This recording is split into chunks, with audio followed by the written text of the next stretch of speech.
Do you feel the vibes?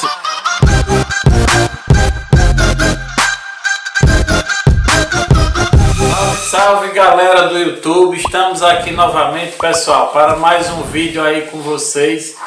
E esse vídeo de hoje, pessoal, é o nosso quarto vídeo, pessoal, aí das nossas histórias de lendas, né? E essas lendas de hoje, pessoal, que eu trago aí para vocês são lendas rurais. Eu peço a vocês que me sigam aqui no Instagram, pessoal, no Twitter e no Facebook, para dar aquela força aí nas nossas redes sociais. E a primeira lenda que eu vou estar contando para vocês hoje aqui, que é bem interessante essa lenda ela foi enviada por um inscrito do nosso canal, que eu deixo aqui um forte abraço para ele, que é o Luiz Montelíbano. Vamos lá. Essa primeira lenda, pessoal, é a lenda do Tião, enviada por esse nosso inscrito do nosso canal, que é o Luiz Montelíbano. Quando eu tinha 5 anos, morava em Cachoeiro do Itapemirim. Eu, meu irmão, meu pai e minha mãe estávamos de viagem para o Rio de Janeiro para ficar, com a cara e a coragem. O local em que morávamos se chamava e continua se chamando Conduru, uma antiga e pequena cidade do interior do Espírito Santo. Lugar no campo onde havia um rio chamado Rio Castelo, que atravessava todo lugar. Havia também no local uma ponte de madeira sobre esse rio, com muitas pedras lá embaixo.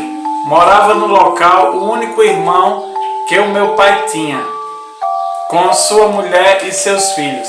Nesse lugar, ao se despedir do irmão, o meu pai falou: "Cuidado para você não cair na ponte lá embaixo no rio", porque meu irmão ele era fraco de cabeça e também era alcoólatra. Então, depois disso, nós viajamos e fomos morar na Ilha do Governador, na cidade do Rio de Janeiro, onde moramos por 6 meses. Depois mudamos para Duque de Caxias, onde o quintal da casa que morávamos fazia fronteira com 3 casas, uma na frente, outra de lado e outra aos fundos com a nossa. Todas as 3 casas tinham moradores. 1 ano e meio depois de mudarmos para esse lugar, pela madrugada, acordamos com fortes gritos desesperados do lado de fora.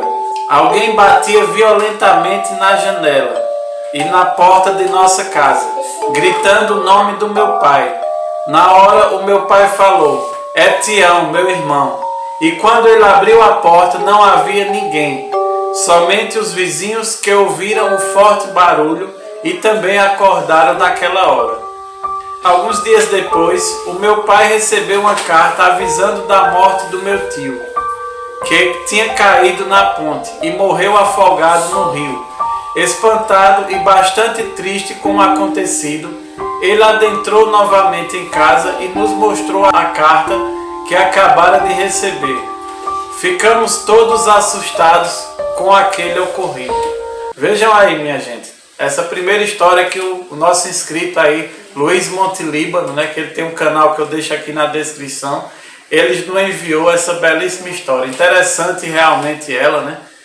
Ela é uma história de fantasma, porém uma história muito interessante, gente. Aí, essa é a nossa primeira lenda de hoje, que trago aqui para vocês.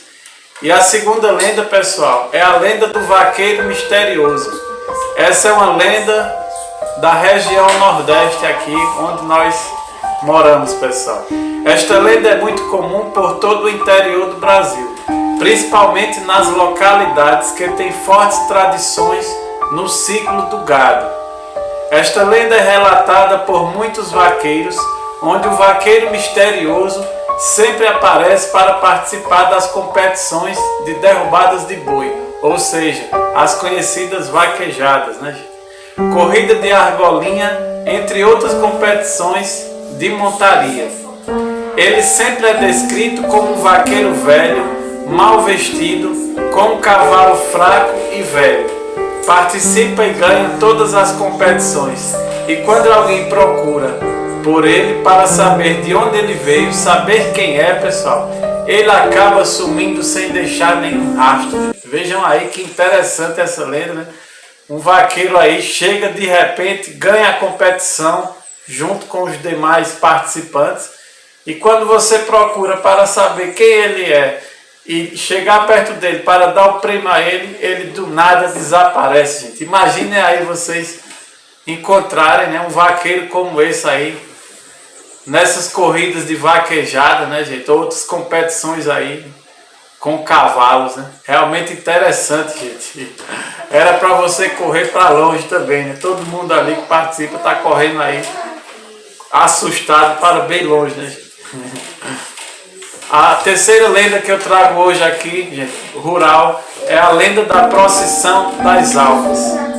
Essa é uma lenda da nossa região sul do país.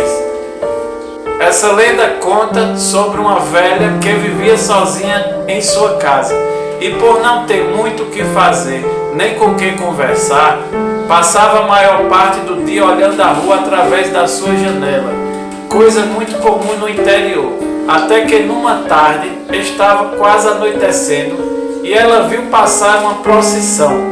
Todos estavam vestidos com roupas largas e brancas, como se fossem fantasmas, com velas nas mãos, e ela não conseguia identificar ninguém. Logo estranhou, pois sabia que não haveria procissão naquele dia, pois ela sempre ia à igreja e mesmo assim nada disso foi feito. E a procissão foi passando até que uma das pessoas que estavam participando parou na janela da velha e lhe entregou uma vela. Disse à velha que guardasse aquela vela e que no outro dia ela voltaria para pegá-la. Com a procissão chegando ao fim, a velha resolveu dormir e apagou a vela e aguardou em sua casa. No outro dia, quando acordou, a velha foi ver se a vela estava no local onde ela guardou. Porém, sua surpresa é que no local é que deveria estar a vela estava um osso de uma pessoa adulta e de uma criança. Vejam aí que assustador realmente essa terceira lenda, né? Quando ela foi procurar a vela, no lugar da vela estava dois ossos, gente. Um de um adulto e um de uma criança, né, gente? A quarta história que eu trago para vocês aí é o fantasma da Branca Dias, que é uma história aqui da nossa capital de Pernambuco, gente. Uma história do Recife aqui, né, que se passa aí na zona rural do nosso querido Recife aqui de Pernambuco, nossa capital, né, gente? Branca Dias era uma rica dona de engenho que vivia no Recife. Ela praticava secretamente a religião judaica, em um momento em que havia uma perseguição na Igreja Católica aos judeus. Durante a Inquisição, pessoal, aquele período lá da Inquisição, né, que muita gente aí conhece aqui, quando soube que iriam atrás dela, ela juntou tudo o que tinha de mais valioso e jogou dentro do riacho da propriedade onde morava, gente, já para proteger aí, né, da igreja, né, que era, na época era a Inquisição e as pessoas eram muito perseguidas, gente, ok? O Riacho do Prata, no Horto de Dois Irmãos, lá próximo do zoológico aí do Recife, né? Ela foi finalmente pega, condenada e morta. Ou seja, essa senhora, eu acredito na época que ela tenha sido condenada por algum tipo de bruxaria. Como vocês sabem, a Inquisição matou muita gente naquela época por bruxaria, né, gente?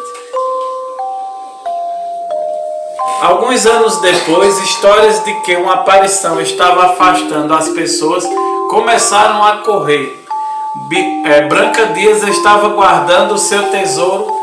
Em tempo havia uma simpatia em meados do século XX, em que no São João as moças que gostariam de se casar olhavam os rios e córregos para tentar ver a imagem de seus futuros maridos. Nos tempos de engenho, uma dessas mulheres foi levada por Branca Dias, e há quem assegure que o espectro de uma mulher assombra os arredores do açude do Prata, gente, lá em Recife, aí nessa zona rural. Ela vestiria trajes antigos, teria cabelos longos e ruivos, e expressão de soberania. Em pé, na sacada do casarão antigo que existe em frente ao manancial aí, perto desse rio, gente, aí, nos horários aí da noite nesse local, né, gente? Vejam aí que interessante. Ou seja, a história de um riacho assombrado aí da nossa capital, próxima aí dos campos do Recife, né, gente? Nesse velho casarão, né, que eu não sei se ainda hoje está de pé ou se ele foi demolido. Realmente bem interessante aí, né? A história do fantasma da Branca Dias, né? Bem interessante. Agora eu trago para vocês, por último, gente, a lenda da comadre Fulozinha. Para quem aí não conhece, essa lenda também é lá do Recife, gente, bem conhecida aí, né? É a história de uma criança que ficou órfã de mãe cedo e sofreu muitos maus tratos do seu pai, que bebia bastante e sem motivo a agredia. Uma vez não encontrou a filha nem comida pronta em casa, ao chegar na sua casa com fome e embriagada. A menina tinha ido apenas passear pelo mato, como sempre fazia. Ela adorava desfazer as tranças dos seus cabelos, sentadas na campina, e admirar os animais. Quando voltou para casa, foi espancada e enterrada viva no meio do mato. Depois disso, o pai foi perturbado com terríveis manifestações fantasmagóricas da filha. Ele se matou por conta disso, pessoal. Tendo percebido que tinha sido tomado pelo ódio da sua filha, o fantasma da menina, que também não teve paz, né? Em compensação, jurou proteger os animais da mata de qualquer caçador. Assim, ela faz com que eles se percam ou dá uma surra neles com os cipós que usam como chicote, que ela usa como chicote. Sua marca é seu assobio. Quando está longe, ela soa estar perto, mas quando soa estar longe, é quando ela está perto de verdade. Vivendo na zona da mata de Pernambuco, né, se é respeitada e ela ainda ajuda as pessoas perdidas que se encontram nessa mata aí, próximo do Recife, nessa nossa zona da mata aqui do estado de Pernambuco. Bom, gente, essas são as lendas que eu trouxe para vocês hoje aí. São lendas rurais. Essa primeira parte aí das lendas rurais. Eu espero que vocês tenham gostado. E antes da gente terminar o vídeo, eu peço a vocês que me sigam aqui no Instagram, pessoal, no Twitter e no Facebook, para dar aquela força aí nas nossas redes sociais. E também divulguem aí para seus amigos o nosso canal e também para grupos de WhatsApp, pessoal, para que a gente possa estar crescendo aí na plataforma. Conto com a ajuda de todos vocês. Um forte abraço e até a próxima!